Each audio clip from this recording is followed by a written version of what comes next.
Resident Evil changed up the formula once again.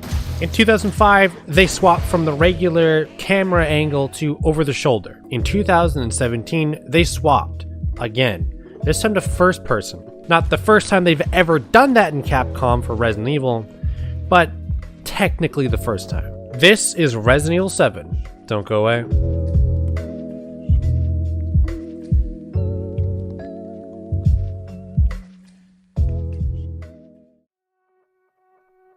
Let me start this review by saying this is actually kind of weird to do this review because my first review I've ever did on this channel was Resident Evil 7. Which is infamous in the Resident Evil franchise. I'm glad they hit that really good, straight on the nail for that. And you know, the overall look of the game, you know, is I've gotten a tiny bit better at video editing and content producing since then. But let's get to the actual game. It's first person. And I can say I was really hyped for this game when it was coming out. You know, I remember playing Resident Evil 6 at the time, which at the time for me currently, back in that moment, Resident Evil 6 was one of my favorite games of all time. So when Resident Evil 7 was announced and the save theme was leaked out, I literally listened to that save theme for like an hour and a half just sitting at the couch thinking, here we go, another Resident Evil. And I remember watching the trailer with a friend discussing, this looks first person, and we said, there's no way. And yeah, there was a lot of flack towards Capcom for making it first person, which was driven by VR. But over time, I've let that go because I sort of get the perspective. If you don't like that it's first person, it's probably because you started Resident Evil with 4 or 5.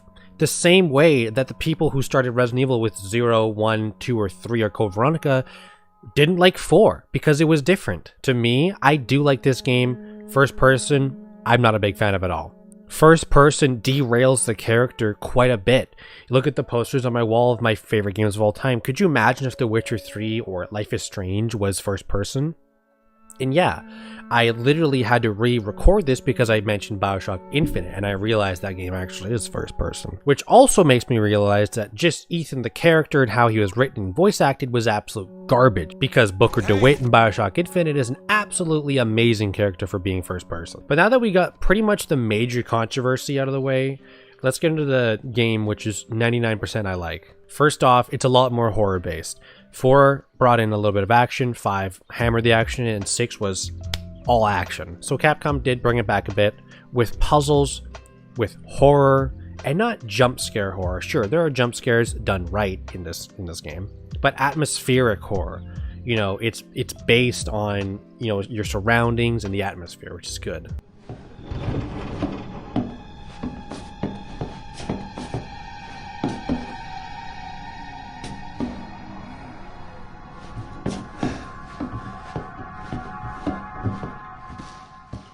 The gunplay and mechanics of the game have been solid through all of Resident Evil, and it continues with Resident Evil 7. Firing your gun, solid.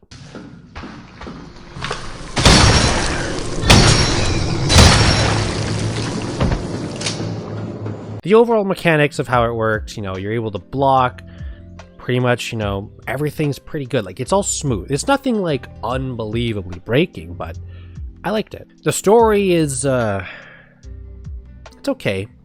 Definitely not the strongest story. I believe the storyline, like the plot, is absolutely carried by the characters within.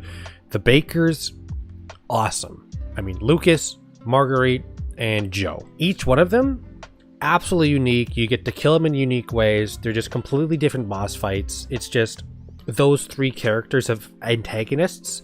If they were like, if this game had weak antagonists, it would be so crumbling, failing. Because the story itself is, like, honest. It's like Evelyn was some bioweapon, and that's how the mold came in, and you know, it's the old lady, and yeah. Something I have to point out is that the first 2/3 of this game is absolutely fantastic. Okay, this game is short.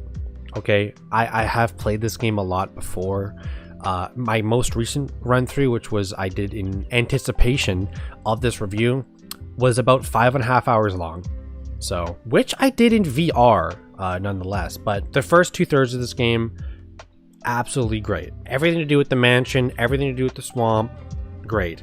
And then you get to the part with the boat. and you swap perspectives, you throw all of your weapons out, which I hate in games. Well, number one thing, The Last of Us 2 comes to mind first. When, you know, in The Last of Us 2, I spent like 10 hours upgrading Ellie's kit, upgrading guns, and I finally got to a point where I want to try stuff out. And then you get to play with Abby. And I thought it was just a side thing, and it turned out Abby's thing was 10 hours long too. And in Resident Evil 7, it's a lot shorter because it's like the end of the game. You pretty much play with Mia for 2 hours, and it's okay, but it's a step lower than what the rest of the game was before.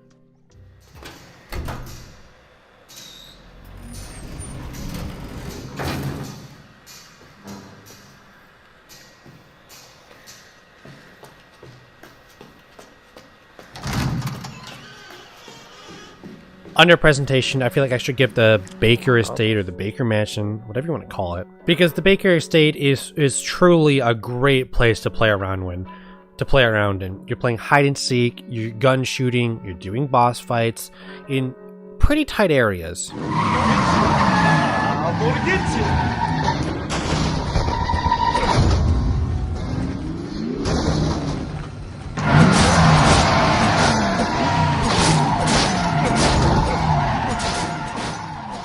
Voice acting is good for everyone except the main character. I feel like Mia is well voice acted, Marguerite, Lucas, Mr. Baker. Ethan is, again, such a boring guy. You just got a big normie to come out here and take up Resident Evil 7's main character. The music in this game is lacking, but I always say, if it's horror based, I give a little bit of leeway if the music's lacking, because no music can make it a little bit creepier. And also I do give it extra leeway because, once again, classic Resident Evil, it nailed the save theme.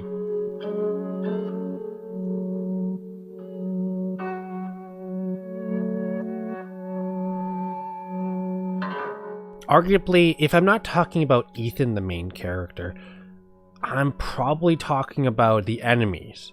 That is, if I'm talking about things that I didn't like. Boss fights, good. Normal enemies, it's like the game forgot about them. Let's go through the enemy types you get to fight. You get to fight the molded. Okay. You get to fight the molded with a shield arm. You get to fight the molded with a fast molded. Now I know there's more. You got little bugs, and you got the bug nests, right? And that is it. I truly don't understand why there's such little variety in this when you have such a creative entry with the molded. It could be anything. I mean, we'll get to it later in the DLC for free. Chris's DLC, Chris Redfield, who doesn't look like Chris Redfield, has more enemy variety in that campaign than the entire game. Shadow puzzles are very cool because I've never seen something like this. Resident Evil 7 took the puzzle idea and said, hey, we used to do a lot of puzzles in our games. Let's put some back in.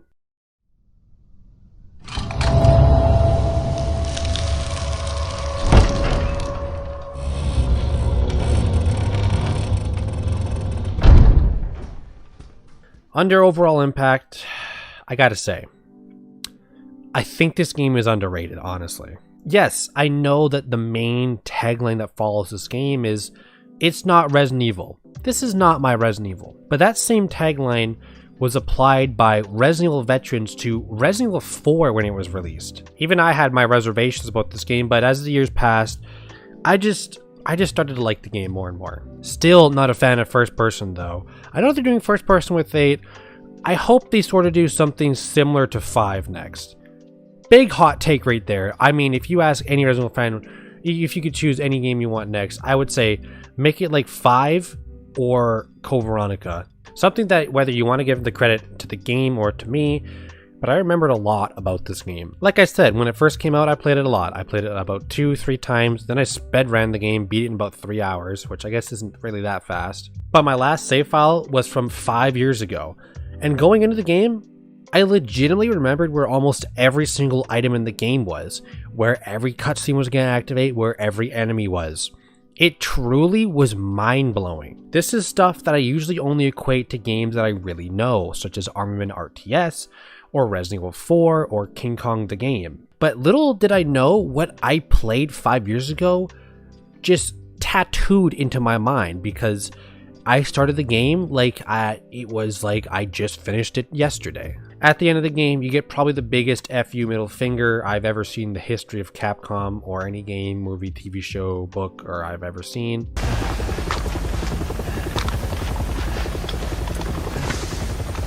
I'm Redfield.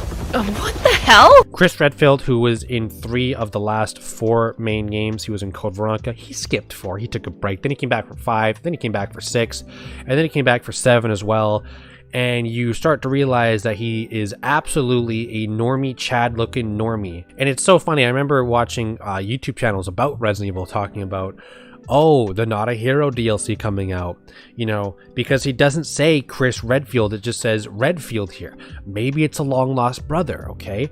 Maybe it isn't Chris. Chris, did we lose him? No. How? I'm Redfield. Are you sure about that? There is DLC for this game, End of Zoe, did not play it. Banned footage, did not play it. I did play Not a Hero though, it was free. Shout out honestly for free DLC, that's very good. And the DLC was honestly really good. You got a cool new shotgun, you get to play with a cool pistol, you get to play as Chris Redfield, you get to do a Lucas Baker fight. There's more enemy types in this 1.5 hour DLC than there was in the entire game. Target unaffected after it spent fucking 6 nades on it.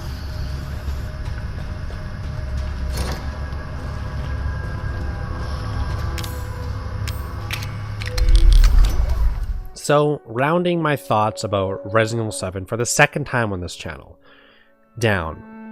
It'd be interesting to go back and see what my original score was, but the score for now, for 2022, me playing through Resident Evil 7 is a solid 8.1 out of 10.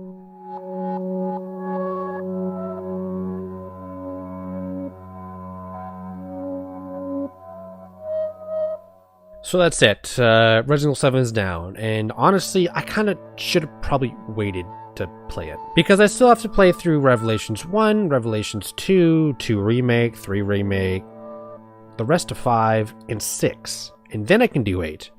But the truth is, it's very hot where I live, and I didn't want to wear the VR headset when it was very hot out. So that's my excuse. But for now, I'm your host, Sierra Planet Entertainment, and hope you just review. Peace out.